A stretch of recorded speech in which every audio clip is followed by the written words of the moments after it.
নমস্কার বন্ধুরা, সবাই কেমন আছো? আজকে আবার একটা নতুন রেসিপি নিয়ে চলে এসেছি। আজকে করব পনির দম। আর তার জন্য বড় বড় করে পনির কেটে নিয়েছি, একটুখানি আদা, রসুন, পেঁয়াজ আর কয়েকটা কাজু, বাদাম। এই কটাকে আমি বেটে নেব। আর এদিকে রিফাইন তেলটা আমি গরম করতে দিয়েছি, আর মশলাটাও বেটে নিচ্ছি। এদিকে আমি এবার পনিরগুলো সব ভাজতে দিয়ে দেব। খুব কাঁচা কাঁচা করে যেন না ভাজলেই ভালো হয়, একটু লালচে লালচে ভাজলে ভালো হয়। আবার আমার মতো আবার বেশি ভেজে ফেলো না, কারণ না তোমরা দেখলেই বুঝতে পারবে। আমি এডিটিং করতে গিয়ে তো বুঝতে পারছি কী অবস্থাটা হয়েছে। যাই হোক, একটু ক্ষমা করে দিও আমাকে যে এরকম পুড়িয়ে ফেলার জন্যে। পনিরটা ভাজার সময় একটা কল এসেছিলো, সেটা ধরতে গিয়ে এরকম হয়ে গেল। যাই হোক, এবার আমি তেলের মধ্যে মশলাটা দিয়ে দিলাম, আর একটু জলও দিয়ে দিলাম। এবার নুন, হলুদ আর লঙ্কা গুঁড়ো এটাও দিয়ে দেব।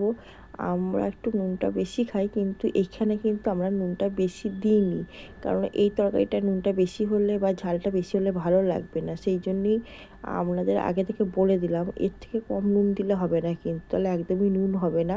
এবার ভালো ভালো করে কষে নিচ্ছি, দেখো। আর এটাকে যতক্ষণ না তেল বেরোচ্ছে ততক্ষণ আমাকে এইভাবেই নাড়তে হবে, কারণ যেহেতু কাজু আর পেঁয়াজ বাটা দেওয়া আছে, তো সেটা লেগে যাওয়ার খুব সম্ভাবনা আছে। আবার একটা ফোন এসেছিলো, দেখেছো তো, ওই জন্য গ্যাসটা নিভিয়ে দিয়েছি, কারণ আগেরবারের মতো ভুলটা করিনি আমি, কারণ নাহলে আবার পুড়ে যাবে মশলাটা, আর ভিডিওটা দেওয়াই যাবে না। সেই জন্যে আমি নিভিয়ে দিয়েছিলাম। এবার দেখো পুরোপুরি তেলটা ছেড়ে গেছে। এবার আমি পনিরগুলো দিয়ে দেবো।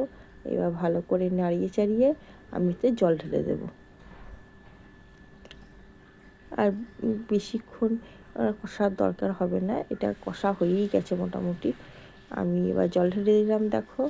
এইবার জলটা দিয়ে ফুটতে দেব এটাকে।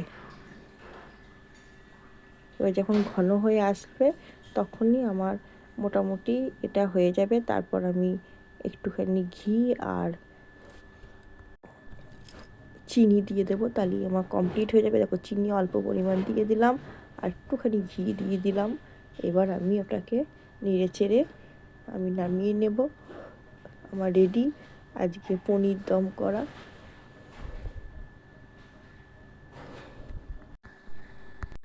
যদি আমার ভিডিওগুলো ভালো লেগে থাকে তাহলে অবশ্যই একটা সাবস্ক্রাইব করে দিও, আর শেয়ার, কমেন্ট, লাইক সবকটাই করো।